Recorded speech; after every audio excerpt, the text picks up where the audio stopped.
Le 17 juin 1988. 1980. Vous êtes fils de... Le nom de papa d'abord. Kayembe Fernand. Fils de monsieur Kayembe Fernand. Et de Ngalola Alphonsine. Fils de monsieur Kayembe Fernand. Il est en vie? Décédé. Il est décédé. Et de qui? Ngalola Alphonsine. Et de madame Ngalola Alphonsine. En vie? En vie. En vie. Votre village d'origine? Mon village d'origine, c'est Moutefou. Oui. Originaire du village Moutefou. Oui, secteur de... Secteur Kamwandou. Secteur de Kamwandou. Quel territoire? Territoire de Dibaya. Territoire de Dibaya. Province? Province Kasaï centrale actuellement. Province du Kasaï central. Province du Kasaï central. Vous êtes marié? Bien sûr. Marié à qui? Madame Choba Elisabeth. Madame Choba Elisabeth. Choba Elisabeth. Choba Elisabeth. Vous êtes père de combien d'enfants? 3 enfants. Père de 3 enfants. Et quelle est votre profession? Je suis médecin et en même temps pasteur responsable d'une église. Du gouvernement? Bien sûr. Matricule? Matricule 1 518 015.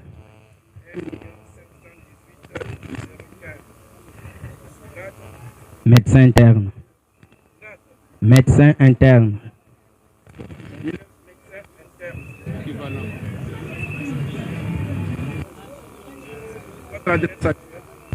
Avenue Zingo numéro 1.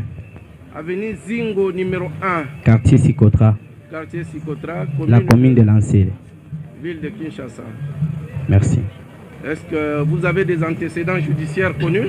Vous avez déjà été condamné pour une infraction quelconque? En aucune fois.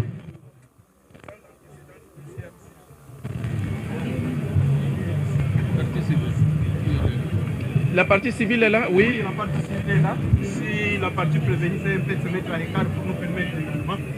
Non, mettez-vous, approchez-vous. Maître, reculez un tout petit peu pour nous donner la possibilité. Hein? Maître, reculez un tout petit peu.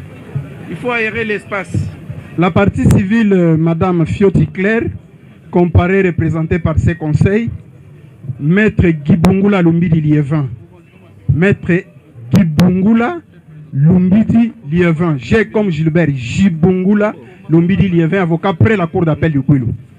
Sur les bancs, la partie civile consigne les frais de sa consignation. Vous pouvez nous donner le nom de la partie civile? Madame Fioti Claire. Fioti Nani. Madame Fioti Claire. Elle consigne sur les bancs. À parfaire, même si c'est insuffisant. Madame Fioti. À parfaire. Exact. Et comparution conjointe avec... Vous êtes les préséants, confrères. Oui. Conjointement avec Maître Willy Kalouma, je suis avocat au barreau du Kouilou. Maître Willy Kalouma, avocat au barreau du... Conjointement avec Maître Loatikolo Mosala, avocat près la cour d'appel du Kouilou. Maître Loatikolo Mosala. Loatikolo Mosala. De quel barreau? Kouilou. Conjointement. Comparution conjointe avec Maître Blanchard Tissolo, avocat au barreau près la cour d'appel de Kouilou. Maître Blanchard Tissolo, avocat au barreau près la cour d'appel. Maître Didier Ndombe, avocat au même barreau. Maître Didier Ndombe, avocat au barreau du Kouilou. Maître Rodrigue Chouana Kilolo, je suis avocat au barreau près la cour d'appel du Kouilou. Monsieur le greffier, vous y êtes? Conjointement avec Maître Jonathan Haché, avocat au barreau de Kouilou. Attendez, s'il vous plaît, hein, pour permettre au greffier de reprendre l'identité de chaque avocat. Conjointement avec Cécile Mimbou Mabouya, avocat au barreau du Kouilou. Cécile Mimbu Mabouya, avocat au barreau du Kouilou. Défense conjointe avec Eric Awasoa du barreau de l'Équateur. Maître Eric Moissoa. Oui, défense conjointe avec Maître Niembo Papi, avocat près de la cour d'appel de Kouilou. Défense conjointe, Maître Monangali Prosper, avocat au barreau près de la cour d'appel de Kouilou. Défense conjointe, Maître Victor Chokona Osomba, avocat au barreau du Congo central. Défense conjointe avec Maître Naomi Lukadi, avocat au barreau de Kouilou. Défense conjointe avec Maître Chika Ruta, avocate au barreau de Kinshasa Matete. Conjointement avec Maître Didier Kiboufou. Pour permettre au greffier de prendre le nom de chaque avocat. Parce que vous êtes un collectif, on a l'impression. Allez-y. Conjointement avec Maître Didier Kiboufou Munzila, avocat au barreau près la cour de Maïndom. Conjointement avec Maître Lambert Alombe, avocat au barreau de Maïndom. Maître Lambert Aloma, oui, du barreau du Maïndombe. Oui. Conjointement avec Maître Jean-Cy Mabel Mabondo, avocat au barreau près la cour d'appel de Kinshasa Matete. Oui. Conjointement avec Maître Nieloka Osomba Adrien, avocat au barreau de Kinshasa Matete. Défense conjointe avec Maître Toussaint Moulambo, avocat au barreau de Kouilou. Conjointement avec Maître Loka Loseke Brian, avocat au barreau du Kouilou. Qui encore? Conjointement avec Maître Petit-Chongo Cédric, je suis avocat au barreau près la cour d'appel de Maïndombe. Conjointement avec Maître Nero Chinema, je suis le syndic du défenseur judiciaire près le tribunal d'essayant. Défense conjointe avec Maître Patrick Mikwenzi. Je suis DG du ressort. Défenseur judiciaire du ressort. Conjointement avec Maître Pascal Lokenge, défenseur judiciaire du ressort. Conjointement avec Maître Ben Kachunga, DG du ressort. Défense conjointe, Maître Salomon Mafuta, défenseur judiciaire du ressort. D'accord. Oui, maître. Merci beaucoup, Monsieur le Président, pour la parole. Nous savons tous que nul ne plaide par procureur. Attendez, c'est pour faire acter votre comparution? Non, pour faire remarquer par rapport plutôt à l'intervention de la partie civile. Attendez d'abord, maître. Que le tribunal apprécie sa saisine et surtout que les procureurs puissent nous présenter les faits qui reprochent aux prévenus. Nous accordons la parole à monsieur le procureur de la République pour nous dire ce qui reproche aux prévenus ici présents. Monsieur le procureur, quels sont les faits que vous reprochez au prévenu David Bananangaï? Merci, Monsieur le Président, pour la parole nous accordée. Monsieur le Président, c'était en date du 23 mars 2026. La nommée Dorcas Moya, grosse qu'elle était, à terme, elle a pris la direction accompagnée de sa maman, répondant au nom de Claire. Elle a pris la direction de l'hôpital général de référence de Kinkole, CNPP. Arrivée en ces lieux, Monsieur le Président, elle a été reçue après toutes les formalités et amenée dans la salle de travail. Cette dernière, Monsieur le Président, elle a travaillé jusqu'à accoucher d'un bébé qui est en vie. Étant donné qu'elle est à son premier accouchement, Monsieur le Président, primipare, elle a connu une déchirure. C'est ainsi commençant par saigner, il viendra l'intervention de prévenu devant vous. Le prévenu devant vous, en sa qualité de médecin, devrait recevoir correctement sa patiente parce que cette dernière saignait. Au regard de son état psychologique, il y avait une résistance, petite résistance, pour que celle-ci puisse recevoir le traitement ou soit la suture, Monsieur le Président. C'est dans ces circonstances-là, Monsieur le Président, que le prévenu ici présent s'est évertué d'ignorer sa qualité de médecin, Monsieur le Président, et il s'est mis à rouer, à administrer des coups, et en utilisant même ces matériels, ici les pinces, qui devraient servir, Monsieur le Président, pour suturer sa patiente, Madame Dorcas. Et comme cela ne suffisait pas, Monsieur le Président, au moment de ces faits, il va donner l'ordre, Monsieur le Président, à son staff, à ses stagiaires, de filmer les actes qu'il posait. Ici les coups, ici les intimidations et même les injures, Monsieur le Président. Et ses stagiaires, son staff, ils ont filmé. Et après avoir filmé, Monsieur le Président, ils ont balancé ces images sur les réseaux sociaux. Monsieur le Président, cela n'a pas suffi. Après avoir traumatisé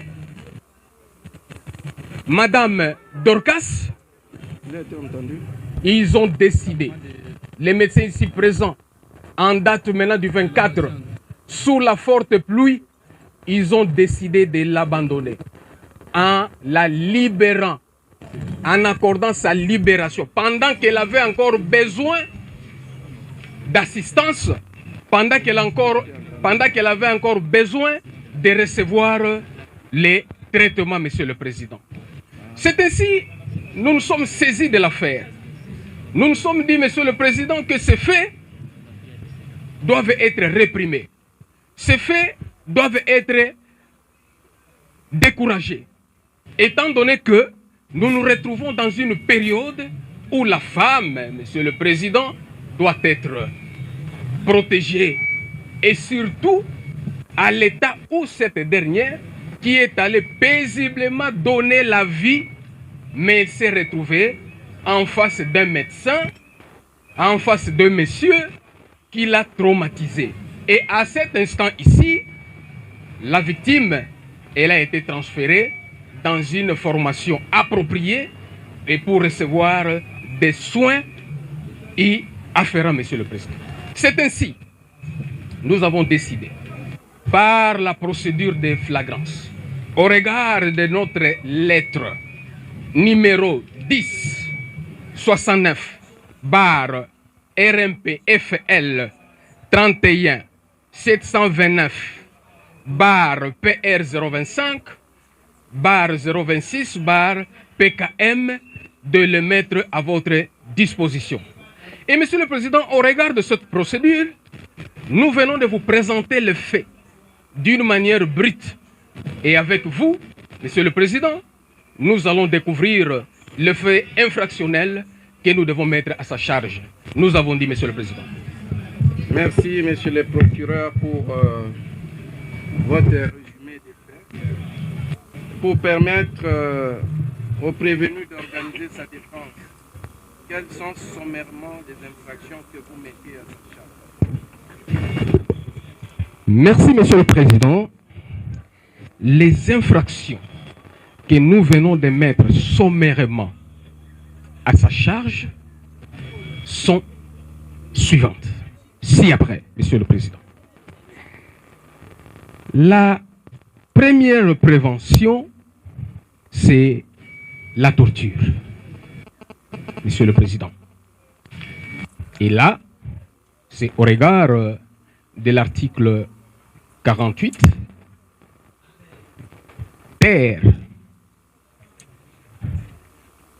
du Code pénal livre 2.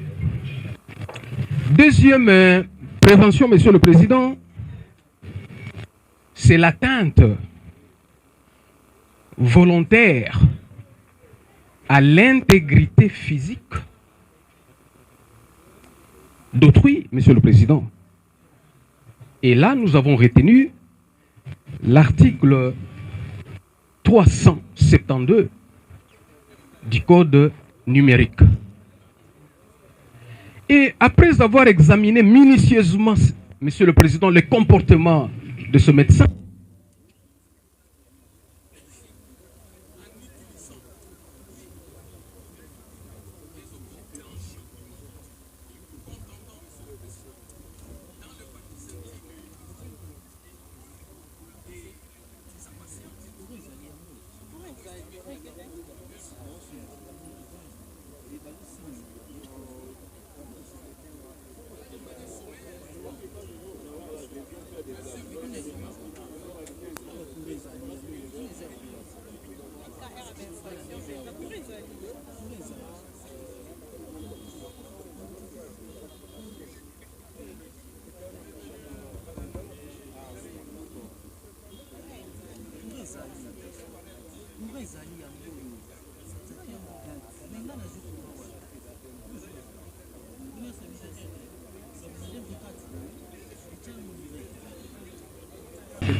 nous venons d'énumérer les 3 premières infractions. Monsieur le Président, nous avons tenu à ajouter une autre. Oui. Les coups et blessures volontaires et aggravés au regard de l'article 46 et 47 du Code pénal livre 2. Nous avons dit, Monsieur le Président.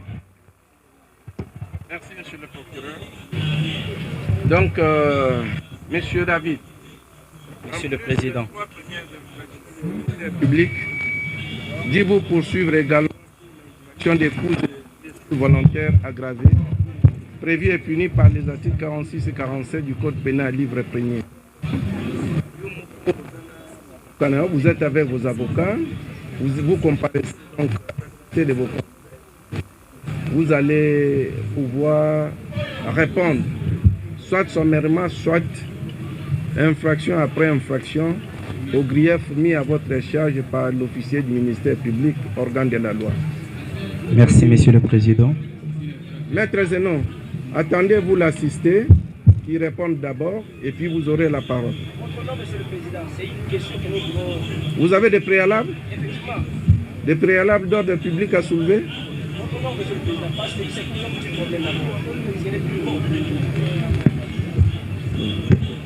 Monsieur le Président, nous prenons la parole pour le compte du prévenu. Oui. Parce que nous avons suivi, le tribunal a accordé la parole au ministère public et le ministère public a brossé sommairement le feu. Et qu'il venait même de présenter la qualification provisoire faite par lui. Mais une question très capitale se pose, Monsieur le Président, quant à la saisine du tribunal des séants. Quant à la saisine du tribunal des séants, Monsieur le Président, jusque-là, nous de la partie prévenue, on ne sait pas si le tribunal s'est déclaré saisi ou pas. Et par la même occasion, Monsieur le Président, au regard de la loi numéro 78-001 du 24 février 1978 relative à aux infractions flagrantes, Monsieur le Président, nous avons voulu à ce que le ministère public dise devant votre registre tribunal l'acte auquel qu'il saisit votre registre tribunal. C'est parce que la saisine, Monsieur le Président, c'était moyen qui est en cours de cassation. C'était moyen qui est en cours de cassation. Vous votre tribunal ne pouvait pas passer directement à une instruction sans pour autant que le tribunal se déclare saisi. Nous aimerions savoir quel est l'acte qui vous a saisi. Nous avons dit. Sirabondama, Monsieur le Président, en droit judiciaire, il est toujours des principes que, avant de procéder, il est important de vérifier la saisissabilité de la juridiction. C'est la raison pour laquelle nous avons pris la parole devant vous, avant que vous puissiez vous prononcer sur la saisie, afin de vérifier par rapport à la constitution de la partie civile. Parce qu'on a vu un groupe d'avocats qui se présentent devant vous en déposant l'argent comme consignation et pour défendre les intérêts de la partie civile sans présenter une procuration qui leur donne mandat de se présenter devant vous et se constituer partie civile. Je ne sais pas si l'avocat peut se réveiller et dire que je dois me constituer partie civile pour une telle personne, point d'interrogation. Et aussi, devant vous, on est en matière pénale. En matière pénale, c'est maintenant là que je vois qu'on présente devant vous l'exploit qui devrait en principe saisir la juridiction. C'est sur base de cet exploit que le tribunal peut se déclarer premièrement saisi par rapport à la régularité de l'exploit avant d'accorder la parole au ministère public. Donc, on n'était pas encore éclairé sur la saisine de la juridiction, mais nous avons vu le ministère public prendre la parole. Voilà notre souci.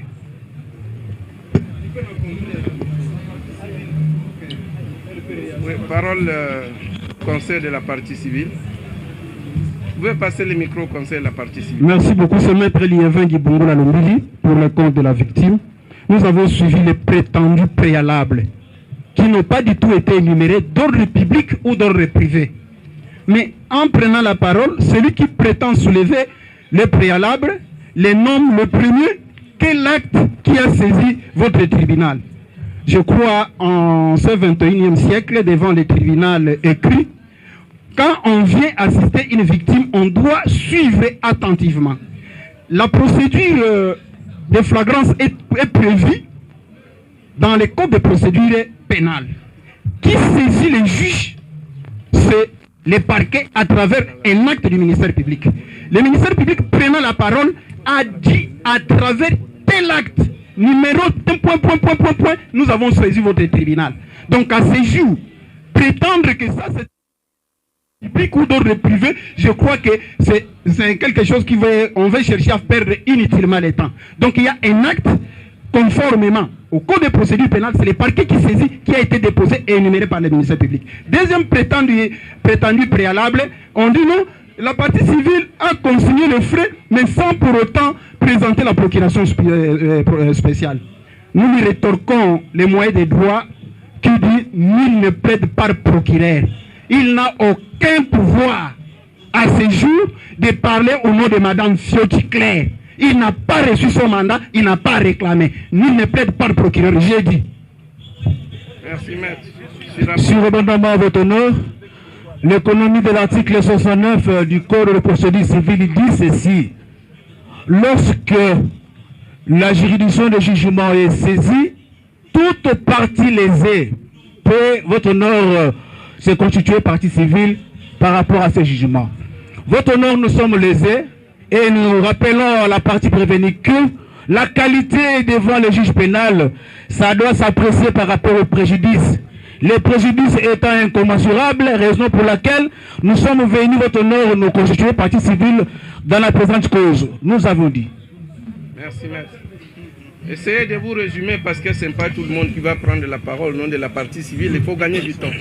Allez-y, maître. Surabondamment, Monsieur le Président, au regard de l'article 54, toute personne lésée est en droit de saisir une juridiction de droit commun pour présenter les faits et retrouver ces droits dont les intérêts ont été lésés. Nous avons dit. Merci. Oui, c'est la dernière. Surabondamment, Monsieur le Président, nous avons entendu un argument orphelin de la part de la partie prévenue, celui de pouvoir que les avocats qui sont venus représenter la partie civile devait avoir une procuration. Monsieur le Président, je ne suis pas intelligent. Je puise mon intelligence dans la loi. lorsque vous lisez l'article 69 du Code de procédure pénale. Parce qu'il ne suffit pas de dire qu'il faut une procuration en tant qu'avocat, encore faut-il prouver par la loi. L'article 69 du Code de procédure pénale en alinéa 2. On dit la partie civile peut se constituer à tout moment, depuis la saisine du tribunal jusqu'à la clôture du débat. Nulle part, la loi a demandé, a exigé à la partie civile de pouvoir établir une procuration à l'égard de ces avocats. Je pense que si les avocats de la partie civile, ils ont, n'est-ce pas, une disposition contraire qui demande aux avocats pour se constituer partie civile qui puissent recevoir la procuration de ce client, qui puissent nous brandir, nous avons dit. D'accord, maître, s'il vous plaît, c'est vous qui avez posé la question sur la saisine du tribunal. Et ensuite, vous êtes revenu.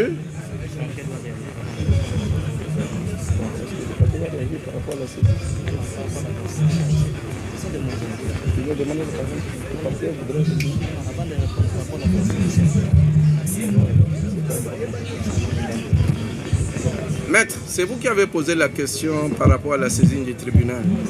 Et vous êtes revenu sur la question de la régularité de la constitution des partis civils. Exactement. Je voulais quand même rétorquer parce qu'ils ont répondu à notre moyen, notre argument de droit. Je voulais dire que la représentation en droit ne se présume pas. La représentation en droit doit être prouvée. On ne peut pas se présenter un bon matin devant une juridiction en invoquant une disposition disant qu'on peut se constituer partie civile à tout état de la procédure. Qui se constitue partie civile? C'est une personne victime de l'infraction. Et quand la personne victime de l'infraction doit se constituer partie civile par représentation, délégation de pouvoir, les gens qui doivent se présenter pour postuler en son nom devraient être porteurs d'une procuration spéciale qui leur donne mandat de postuler comme partie civile au nom de leurs clients. Au cas contraire, ils doivent retirer leur comparution. Nous avons dit. Merci, maître. Le tribunal voudrait avoir une petite précision. C'est en vertu de quelle disposition légale? Ce sont les principes sacro-saints du droit. On parle de la comparution. Non. C'est étonnant. C'est étonnant. Oui, maître, allez-y. Vous avez la parole. Ici, on est en droit. Le principe est que, surtout, la personne peut comparaître seule, mais en matière civile, on dit que la comparution n'est pas obligatoire. Il ne peut pas comparaître seul lorsqu'il s'agit des intérêts. Mais, si la personne ne comparaît pas seule, il devrait déléguer le pouvoir, c'est-à-dire donner mandat à ses avocats pour venir comparaître devant le tribunal. Donc l'avocat qui comparaît ne comparaît ni en son nom, mais c'est au nom des intérêts de son client. Et pour prouver cela, l'avocat doit produire la procuration spéciale qui lui permet de se constituer partie civile au nom de leur client. Non. Maître, s'il vous plaît, maître, nous voudrions d'abord vous répondre par rapport à la saisine du tribunal. Certainement, c'était moyen en rapport avec la saisine. Quant à la recevabilité ou à la régularité de la constitution de la partie civile, le tribunal vous répondra dans son jugement. N'est-ce pas? Oui, monsieur le Président, c'était moyen en rapport avec la saisine. En rapport avec la saisine, évidemment. Un moyen différent de celui soulevé évidemment, monsieur le Président. Allez-y. S'il est effectivement différent, s'il y a un élément nouveau, allez-y. Alors, si nous avions soulevé la question en rapport avec la saisine de votre tribunal, c'est justement puisque nous avons suivi religieusement le ministère public. Mais lorsqu'il présentait les faits, il a escamoté l'endroit où il devait dire par quel acte votre tribunal est effectivement saisi. Je tire ces moyens, monsieur le Président, de l'ordonnance loi numéro 78-001 du 24 février 1978 relative à la répression des infractions flagrantes. Voilà ce qui est dit à l'article 11. En matière d'infractions flagrantes ou réputées telles, les droits d'appel ainsi que la constitution des parties civiles s'exercent conformément aux dispositions du Code de procédure pénale. Il en est de même de la procédure à suivre. Et donc, étant donné que la procédure à suivre en cette matière est la même que la matière ordinaire, nous voudrions savoir avec exactitude quel est l'acte qui saisit votre tribunal à cet instant précis. Nous avons dit. Merci beaucoup, maître. Le tribunal vous répond sans désemparer. Évidemment, la question de maître Zeno, conseil du prévenu, a été répondue par un autre avocat qui est également conseil du prévenu. Vous l'avez entendu dire que c'est à peine que nous avons vu les procureurs saisir, transmettre au tribunal l'acte par lequel le tribunal est saisi. Il a déjà répondu. Quel acte? C'est cette lettre de transmission. Un instant, ne discutez pas avec le tribunal. Vous avez voulu savoir. Vous avez suivi tout à l'heure. Lorsque le tribunal a procédé à l'ouverture de l'audience, il a dit que le tribunal de grande instance de Kinshasa-Kinkole siégeait en matière répressive au premier degré. En quelle matière? De flagrance. En matière de flagrance, le tribunal est saisi par la comparution du prévenu et ensuite par cette lettre de transmission de l'organe de la loi. Ne cherchez pas une requête, une citation à prévenir. S'il vous plaît, Monsieur le Président. S'il vous plaît, maître, attendez. Le prévenu est là devant nous. Évidemment. La requête ou la lettre de transmission du ministère public est ici. C'est la lettre numéro 1969/RP et ça continue. Transmission d'un dossier judiciaire pour procédure de flagrance à Madame le Président du tribunal de grande instance. Ça suffit pour saisir les tribunaux. S'il vous plaît, Monsieur le Président. Nous vous avons lu in extenso les dispositions légales. Un instant, oui, un instant. On va vous accorder la parole. Donc le tribunal vous répond pour dire que la comparution du prévenu, les prévenus ici devant nous, ainsi que la lettre du ministère public suffisent pour emporter la saisine du tribunal. Quant à la constitution de la partie civile, une autre question soulevée par un des conseils de prévenus, mais c'est vous-même qui avez répondu en nous donnant lecture de l'article 11, alinéa, disons l'article 11 de la loi sur la répression des infractions intentionnelles flagrantes.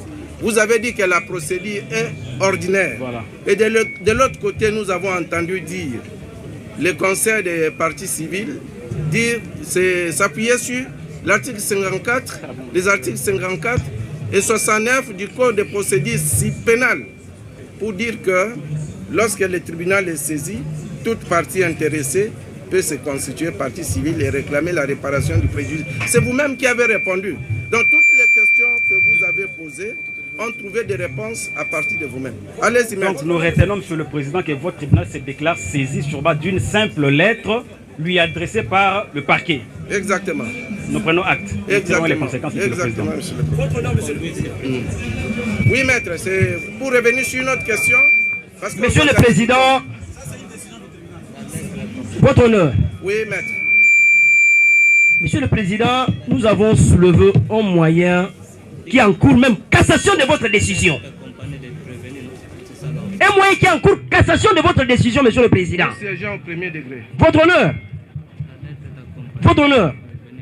Dans cette salle, Monsieur le Président, il y a même des stagiaires. Nous aimerions que lorsque vous prenez une décision, que cette décision soit quand même une décision valable, qui peut être lue à tout moment par toutes les générations. Nous avons soulevé un moyen relatif à la saisine de votre guise tribunal. Vous voulez revenir sur la question de je passe par rapport à ça. Le tribunal vous a déjà répondu. Évoluons. Monsieur le Président, nous voulons... Sinon, vous êtes là en train de faire polémique avec les... Vous avez soulevé une question. Monsieur le Président... Et le tribunal vous a répondu. Alors, vous passez à autre chose. Au regard de cette décision du tribunal, Monsieur le Président, nous estimons que cette décision du tribunal peut être revue, donc nous sollicitons à ce que un débat légal, Monsieur le Président, parce que nous avions soulevé le moyen dont le ministère public ne nous a pas rencontrés. Parce que nous avons évoqué la loi. Et de cette loi, nous sommes restés silencieux. Sans qu'il y ait une suite par rapport à ça, Monsieur le Président. Que de ce fait, Monsieur le Président, je passe avec l'autorisation du tribunal la parole à mes estimés confrères. Oui, Monsieur mais le la parole Président, est de votre côté. Monsieur le Président, nous avons dit devant votre tribunal que nous tirerons toutes les conséquences des droits. Étant entendu que le prévenu qui est déféré devant vous est un médecin de l'État congolais, il a le droit à défendre aussi devant votre tribunal. C'est pourquoi nous avons dit ceci. Au moment opportun, Monsieur le Président, nous allons tirer des conséquences. Nous pouvons avancer. Merci, maître. Prévenu, ce n'est pas pour revenir sur la question des saisines ou de la qualité de... Vous voulez soulever un moyen pour... Allez-y. Vous avez la parole. C'est la partie civile, allez-y. Merci beaucoup, Monsieur le Président. La première des choses, il y a l'oncle paternel de la victime qui veut se constituer partie civile. Au nom de Monsieur Jean Kidimba Kongolo, il dépose également $20 à parfaire comme partie civile. Donc il y a deux parties civiles. Actez la comparution de Monsieur Jean Kidimba Kongolo.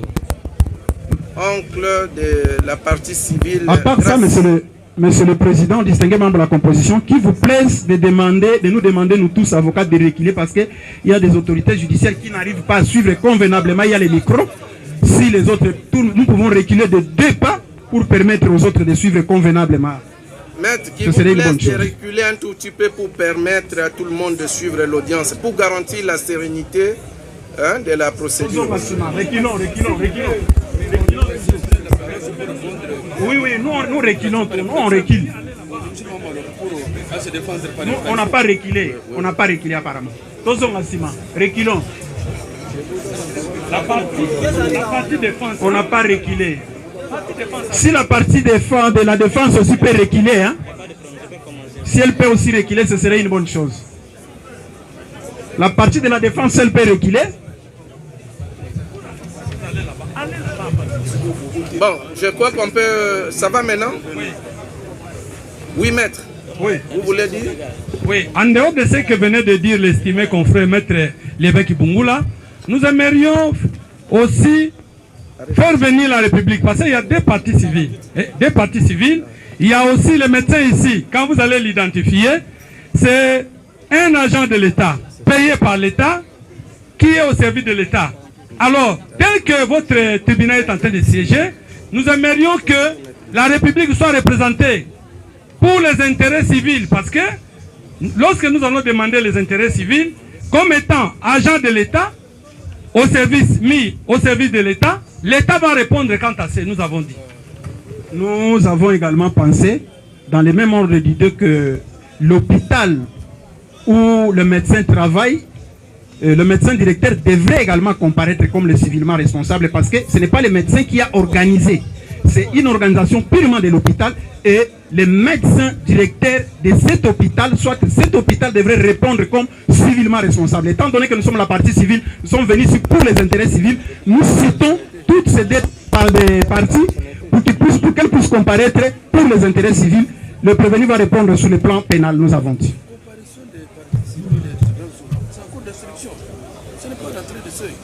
Monsieur le Président, nous sollicitons la parole. Oui, allez-y, maître. Monsieur le Président, lorsqu'on invite la partie civile est en liberté, mais notre client déféré devant vous est en détention. Nous voulons connaître notre sort. Donc, ce procès peut commencer et terminer sans la partie civile. Mais si votre tribunal va établir l'infraction, et cette partie civile-là trouvera les dommages d'intérêt. Mais à ce stade de la procédure, notre client est privé de sa liberté.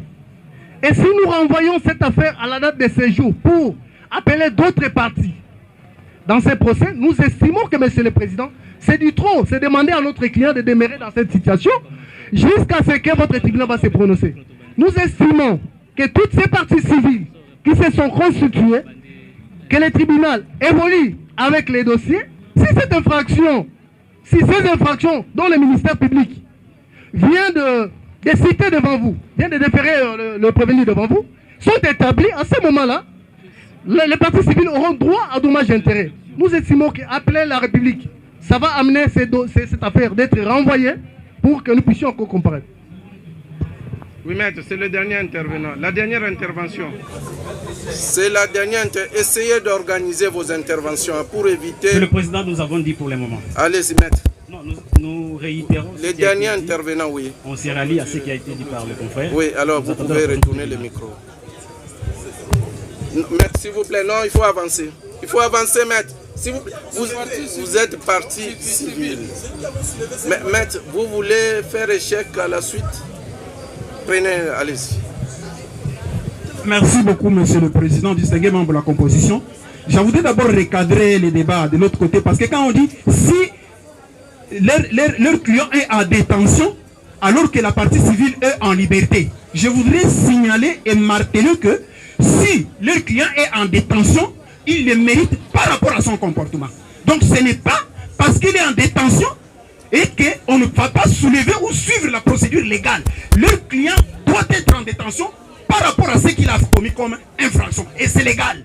Et la loi dit que lorsqu'une partie, lorsqu'une personne est sous la garde de quelqu'un d'autre, il travaille pour le compte d'une autre personne. Lorsque celui-ci a posé une infraction, il répond à la responsabilité pénale. Mais par rapport à la responsabilité civile, il y a les civilement responsables qui doivent répondre. Donc, c'est une demande qui est légale. On ne peut pas justifier le fait pour nous de citer ceux qui doivent comparaître. Non, ce n'est pas justifié du fait que notre client est en liberté. Notre client n'est pas en liberté, elle est à l'hôpital. Suite au comportement du prévenu qui comparaît par devant vous. Et vous, tribunal, c'est le moment de donner une leçon. Pas seulement à ces médecins, mais à tous ceux qui suivent. Comment on doit rouer les coups. Je ne sais pas si on n'a pas les... S'il vous plaît. Parce que quand on dit non, il est en liberté. Nous avons compris. Maître, s'il vous plaît, maître Zenon, la procédure continue. Nous pensons qu'en ce qui concerne la comparution de l'État congolais comme civilement responsable, le tribunal a pris acte de votre demande. Au fur et à mesure que la procédure continue, on verra. On verra parce que vous savez que l'État, on ne peut pas le faire comparaître de manière spontanée. Il faut passer par des canaux. Autrement, nous risquons d'être obligés, nous siégeons en matière de flagrance, de renvoyer, un défilement renvoyé. Donc, nous avons pris acte de votre demande. Oui, l'instruction, nous voudrions avoir quand même quelques précisions du prévenu par rapport aux griefs qui sont mis à sa charge. D'abord, par rapport à la torture, premier grief, par rapport à l'atteinte volontaire, à la tentative de meurtre, ainsi qu'aux coups et blessures volontaires aggravées. Tout ça, ce sont les faits pour lesquels le ministère public est en train de les poursuivre devant les tribunaux de Sion. La parole sera accordée aux collègues pour que nous puissions procéder à l'instruction proprement dite, c'est-à-dire à la phase des questions-réponses. Merci.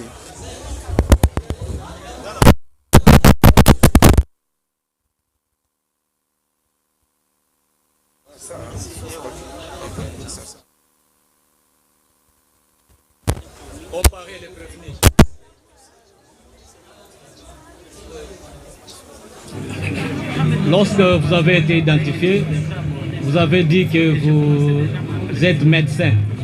Bien sûr. Médecin interne, c'est cela? Bien sûr. À l'hôpital Seine, vous confirmez l'hôpital? Quel est votre hôpital d'attache? Hôpital général de référence de Kinkole. Hôpital général de référence de Kinkole. Bien sûr. Est-ce que êtes-vous des services en date du 23 mars 2026? J'affirme. Reconnaissez-vous avoir reçu la patiente Dorcas? Exactement. Pouvez-vous dire au tribunal votre réaction par rapport aux faits qui vous sont reprochés par le ministère public au regard de votre comportement en rapport avec Dorcas? Merci beaucoup. Je pense que le président ou le jury peut me croire en âme et conscience, et j'ai aussi foi en vous. À travers ma narration, vous pourriez déjà comprendre que les griefs qui me sont attachés ne concordent pas avec ce qui s'est passé. Alors, je demanderai peut-être au président de le relire pour que cela me donne bien l'idée de bien répondre. Regardez, Monsieur David, Ici, nous voudrions seulement connaître ce qui s'est passé réellement entre vous et Madame Dorcas. Parce que le ministère public a dit, le ministère public dans le résumé des faits, a dit qu'il vous poursuivait pour torture sur Madame Dorcas Mouya. Il vous poursuivait également pour atteinte à sa vie, pour coups de blessures volontaires lui administrés, ainsi que pour coups de blessures aggravées que vous lui avez administrés. Qu'est-ce qui s'est passé, tentative de meurtre? Qu'est-ce qui s'est passé réellement à cette date du 23 mars 2026 à l'hôpital général de référence de Kinkole? Qu'est-ce qui s'est passé réellement? Merci beaucoup. Par rapport au fait qu'on vous reproche, vous pouvez nous dire ce qui s'est passé? Je pense que ici présent, il n'y a personne d'autre que moi qui était là lorsque les faits se sont passés. Et je crois que vous me croirez sur ma narration. Étant médecin programmé de garde en date du 23 allant jusqu'au 24, après avoir pris le service en main en échange avec l'équipe qui devait partir, je trouvais la parturiente dénommée Dorcas Mouya sur le lit de travail dans la salle de travail. Et j'ai reçu de l'infirmière ou bien de la sage-femme qui l'a surveillée les récits suivants. Voici cette dame qui est venue pour s'accoucher, qui est en travail, mais qui est non collaborante parce que tout ce qu'on lui donne comme consigne à suivre, elle fait le contraire. Et vous savez les conséquences qui en découlent. Sur ce, je me suis permis de prodiguer conseil à notre parturiente. Et la parturiente m'a rassuré qu'elle a écouté ce que je lui ai prodigué comme conseil. Alors, je me suis déplacé parce que le travail, l'accouchement revient à la sage-femme. Et moi, je peux intervenir qu'en cas d'appel. Après que l'accouchement a eu lieu, la sage-femme a constaté qu'il y avait des dégâts dus à la non-collaboration de l'accouchée. Et quand elle a essayé d'intervenir, premièrement en administrant l'oxytocin, qui est l'hormone nécessaire après l'accouchement, contribuant à l'arrêt de l'hémorragie naturelle. Je vais d'abord dire une hémorragie physiologique. La dame n'avait pas accepté. Et ça, c'était déjà une erreur grave de la part de la dame, parce que cela pouvait conduire à des dégâts. Après avoir évalué la dame après l'expulsion du bébé, la dame n'a pas voulu que les mains soient introduites dans ses parties intimes comme de coutume pour terminer les soins. Et après avoir objectivé une déchirure des parties molles de notre accouché, la mesure à prendre est la suture ou la réparation. Devant cette nécessité-là, notre accouché a refusé que réparation soit faite. Après que la sage-femme ait échoué cette discussion avec notre accouché, elle a fait appel au premier médecin de garde, qui, selon ses dires, n'a pas réussi à convaincre notre accouché des soins post-partum.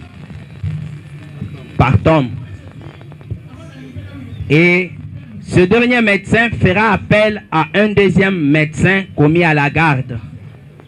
Celui-ci a essayé je ne sais pas comment, persuader, supplier, expliquer le bien fondé de l'intervention qui doit venir après l'expulsion du bébé. Et après avoir tenté de faire quelque chose, les refus catégoriques de notre accouché a été constaté. Sur ce, le confrère a pris l'initiative de faire appel à l'équipe de la couverture sanitaire universelle, ou ceci en sigle, pour le transfert de la dame. Et quand moi je reviendrai, le confrère me dira que je préfère qu'on transfère cette dame parce qu'elle ne collabore pas alors que sa vie est en danger. Et le confrère a appelé la grand-mère de notre accouché pour corriger ce que le ministère public avait dit. La couchée ne s'était pas accompagnée de sa mère, mais plutôt de sa grand-mère. Et le confrère lui a expliqué le fait pour dire: nous allons transférer votre petite fille à cause de son refus de collaborer ou de nous permettre de l'aider alors qu'elle court le danger. Alors, le confrère profitera pour dire: docteur, toi tu l'avais convaincu un peu avant, est-ce que tu ne peux pas tenter? C'est là que je dirais, premièrement, je ne souhaite pas qu'on la transfère parce que nous sommes un hôpital général de référence. C'est à nous de recevoir le transfert, et si ça nous dépasse, nous pouvons référer à un hôpital secondaire ou tertiaire ou primaire. Mais laissez-moi d'abord tenter. J'entrerai dans la salle où l'accouchement a eu lieu et je trouverai la dame ou l'accouchée sur les lits. Bien sûr, après l'accouchement, il y a un saignement normal d'environ 500 millilitres, c'est permis. C'est quand on va déjà au-delà que ça devient un problème. Alors, l'accouchée me dira: docteur, toi tu peux venir me traiter, mais qu'aucun de tes collègues ne me touche. Qu'aucun de ces stagiaires ou infirmiers ou sages-femmes ne s'approche de moi. J'ai dit: ok, il n'y a pas de problème, je commence avec toi. Je crois qu'on peut finir avec toi. Alors, quel est le problème? Ils m'ont exposé le problème là-bas où l'accouché ne veut pas qu'on puisse l'aider pour suivre les soins qui avaient déjà commencé. Sur ce, je lui expliquerai le bien fondé de la poursuite de ces soins et le danger pourri en cas de refus. La dame me dira: toi, tu peux le faire. Je suis médecin. Les autres plaident avec leurs documents. Moi, mes documents ou mes outils, à part la science que je détiens, ce sont les instruments.